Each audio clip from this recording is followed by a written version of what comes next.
न्याई साहब, ये जो जाहिर बात है बहुत से लोगों ने इमरान खान साहब को बतौर प्रोडक्ट भी इस्तेमाल किया है अपने व्यूज लेने के लिए, अटेंशन लेने के लिए, बट ग्राउंड पे कुछ नहीं है। लोगों ने तो बड़े बड़े दावे किए जी फलानी तारीख को फोन आ रहा है, प्रेसिडेंट ट्रंप आ रहे हैं और बस जैसे ही वो इलेक्ट होंगे तो यहाँ सब कुछ बदल जाएगा। पीटीआई के एमएनए साहिबान ने किए, बट नथिंग चेंज्ड। तो जिन लोगों ने ये किया है, आपके नजदीक आप क्या कहेंगे उनके बारे में कि जो अफवाहें फैलाते रहे हैं? झूठे दावे और झूठी खबरें, मेरा ख्याल है ये कोई सख्त सी जो है जो जिसको तरतीब दी है इस क्वेश्चन को, मैं भी था जिसमें समझता था इमरान खान साहब शायद 5 जुलाई को निकल आए, क्योंकि तजियाती तो मुझे देखो हर बंदे के पास अंदर की खबरें नहीं होती, तो मेरा नहीं ख्याल है कोई बंदा झूठ बोलेगा। तहरीक इंसाफ वाले या उनको चाहने मानने वाले और वैसे जो सहाफ़ी हैं या दानिशवर हैं उनको मैं मान सकता हूँ कि एक आप मार्जिन देते हैं, वो बिल्कुल मार्जिन देते होंगे और वो हर वो चीज़ में से ये समझते होंगे कि शायद और उन तरीके साहब में तो ये आम तासर है कि इमरान खान साहब को, और ये भुट्टो साहब के वक्त में मुझे याद है 70s में जब वो थे और जब ज़ियाउल हक साहब ने उनको जेल में डाल के बिलाखिर फांसी पे चढ़ गए थे, तो जो किताबें आप पढ़ते हैं तो उनका बिल्कुल यही जो थिंकिंग प्रोसेस था कि जी या कौन रख सकता है, कैसे रखेंगे, फलां दिन रहा हो रहे हैं भुट्टो साहब, फलां दिन आ जाएंगे, फलां सदर का फ़ोन आ रहा है, फलां जो है कांग्रेसमैन के लेटर्स आ रहे हैं, जिमी कार्टर फ़ोन कर रहा है जी सदर ज़ियाउल हक हो गए, फ़ौरन छोड़ो। ये सारी बातें होती रहती हैं, लेकिन झूठी खबरें नहीं होती।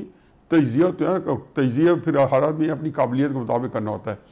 मुझे जो हालात वाक़यात थे, फिर अलीमा बीबी का जो स्टेटमेंट था कि आप बताएं कि आप हमसे क्या चाहते हैं और हम आपको यकीन दिलाते हैं कि हम जो कुछ शराइत आप रखेंगे हम उसको मानने पर तैयार हैं, ये छोटी आम मामूली स्टेटमेंट थी नहीं थी।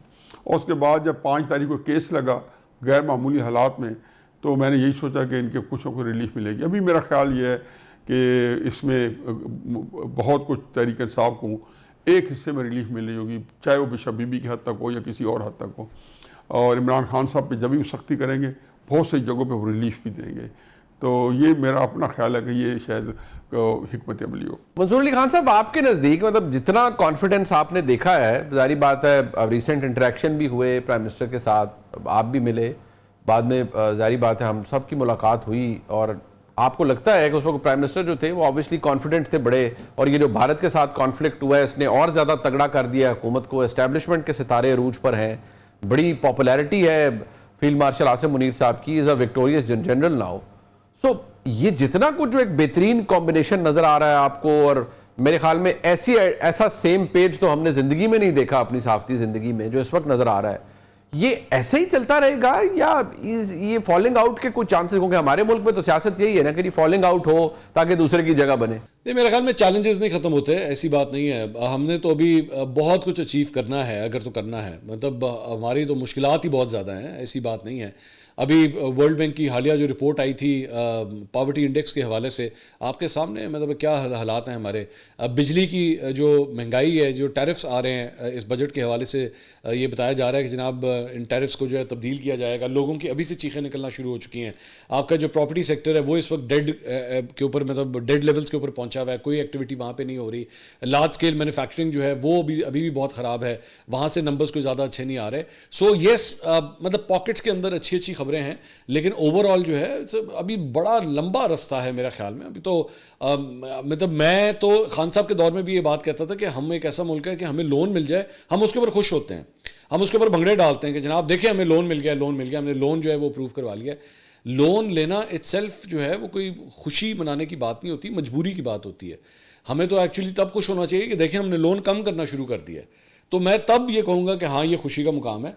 चैलेंजेस तो अभी बहुत बड़े हैं और सफ़र बड़ा कठिन है, और मेरा ख्याल में तो अगर आप लाहौर से इस्लामाबाद के सफ़र की अगर आप बात करें तो अभी तो शायद आपने अभी सिर्फ लाहौर का टोल प्लाजा क्रॉस किया है, अभी तो पता नहीं कितने रेस्ट एरियाज़ आने हैं, अभी तो बीच में कलर का हर की पहाड़ियाँ भी आनी हैं, उसके बाद कहीं जाके आप इस्लामाबाद के बारे में सोच सकते हैं। तो अभी तो सफ़र का आगाज़ हुआ है। गरीदा, आपके नज़दीक ये जो इस वक्त एक इतनी मुस्बत खबरें मईशत के हवाले से, डिप्लोमेसी के हवाले से अच्छी खबरें आई हैं, कॉन्फ्लिक्ट पाकिस्तान ने भारत के खिलाफ जीता, डिसाइसिवली जीता, गवर्नमेंट बड़ी कॉन्फिडेंट है, प्राइम मिनिस्टर और जो फील्ड मार्शल हैं उनका आपस का जो एक ब्रोमांस चल रहा है और वो नज़र आता है कि बेहतरीन उनकी एक अप्रोच है जो इकट्ठे नज़र आ रही है, और बड़े कॉन्फिडेंट हैं प्राइम मिनिस्टर भी naturally on the base of the fact कि उनको इतनी सपोर्ट एस्टैब्लिशमेंट की जानिब से मिलती है। तो ये आपको लगता है कि ये फिल्म ऐसे ही चलती रहेगी? फिल्म में मुहावरतन इस्तेमाल कर रहा हूँ, या कोई फॉल्ट लाइंस आ सकती हैं सामने? मुनीफ फारूक साहब, मईशत के बारे में तो मुस्बत खबरें अभी उस तरह से नहीं आ रही हैं। मुआशी एक बहुत बड़ा चैलेंज है जो कि इस वक्त हुकूमत को दरपेश है, और by the grace of Allah and by the stroke of luck जिस तरह से पाकिस्तान ने जंग जीती, end of course by the will and commitment and the resolve of the entire nation, तो बड़ी मेहरबानी है ये अल्लाह की कि हमने जंग इस तरह जीती है। वरना खुदा ना खास्ता खुदा ना करे अगर कोई और सूरत हाल होती तो फिर क्या पाकिस्तान बर्दाश्त कर सकता था? पाकिस्तान की मईशत क्या ऐसी मजबूत है कि आप बर्दाश्त कर सकते? हाँ, उसका जो इम्पैक्ट है वो आपने देखा, बिल्कुल दुरुस्त कहा कि इस्टेब्लिशमेंट के बल्ले बल्ले हो गए हैं, सितारे इस वक्त 5 स्टार हो गए हैं, बल्कि 7 स्टार उरूज है इस वक्त अवाम के अंदर। अवाम जो है निछावर जा रही है इस्टेब्लिशमेंट के ऊपर अपनी आर्म फोर्सेस के हवाले से। पूरी कौम इस वक्त अपने आर्म फोर्सेस के साथ यकजान दो कालिब है, सिर्फ वज़ीर आज़म शहबाज शरीफ ही नहीं, और फिर शहबाज साहब जिस तरह मैंने कहा कि बड़ा फूंक फूंक के वो कदम रखते हैं, और हर कदम रखने से पहले फील्ड मार्शल की तारीफ़ करना वो भूलते नहीं हैं। तो बज़ाहिर शहबाज शरीफ साहब ने भी अपनी सीट, अपना मुस्तकबिल पक्का कर रखा है, लेकिन इसका हम ये नहीं कह सकते कि अपोजिशन ख़त्म हो गई। अपोजिशन को ख़त्म नहीं होना चाहिए। एक डेमोक्रेटिक सिस्टम की डेवलपमेंट, एक डेमोक्रेटिक सिस्टम की मैच्योरिटी और उसके आगे बढ़ने के लिए, उसके तरक्की करने के लिए, एक पार्लियामेंट्री सिस्टम के आगे बढ़ने के लिए एक इफ़ेक्टिव एंड एक्टिव अपोजिशन का होना बहुत ज़रूरी है। तो ये हम सब के लिए लम्हा फ़िक्रिया होना चाहिए कि इस वक्त अपोजिशन नॉन एग्जिस्टेंट क्यों है, इर्रेलेवेंट क्यों है। ऐसा नहीं होना चाहिए। Opposition is the next government in waiting.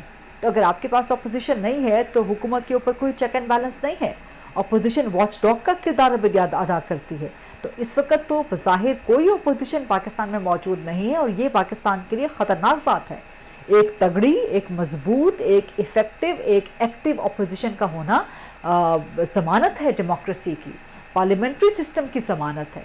तो ये जितने भी लोग इस वक्त अपने अपने मफादात की सियासत कर रहे हैं अपोजिशन में, इन सबको सोचना चाहिए कि क्या वो वाकई पार्लियामेंट्री सिस्टम को मजबूत कर रहे हैं, क्या वो वाकई आइन को मजबूत कर रहे हैं, क्या वाकई वो रूल ऑफ लॉ की मजबूती चाहते हैं, इस तरह से इनइफेक्टिव रह के अपने मफादात की सियासत करके। अदर काज़मी साहब, परमानेंट कुछ नहीं होता, ये मैं भी जानता हूँ, लेकिन ये जो हालात हैं इस वक्त, तो आप गवर्नमेंट के किसी बंदे से बात करो, कहते नहीं बिल्कुल सत्य भी खैरान, हाँ कुछ नहीं हो रहा, नथिंग इज चेंजिंग, और जो इस वक्त चल रहा है निज़ाम इसी ने चलना है और कोई चेंज नहीं है इन दी ऑफिंग। आप एग्री करेंगे? देखिए, जहां तक भारत के साथ जंग का ताल्लुक है, हमने ना सिर्फ शिकस्त दी बल्कि ज़बरदस्त तरीके से शिकस्त दी, और पूरी दुनिया ने तस्लीम किया, पूरी दुनिया ने माना कि पाकिस्तान की अफवाज ने, पाकिस्तान की एयरफोर्स ने भारत को शिकस्त दी है, और ख़ुद भारतीय जर्नैलों ने माना कि पाकिस्तान ने हमें शिकस्त दी है। और जिस जोम के साथ और जिस घमंड के साथ मोदी ने पाकिस्तान के अंदर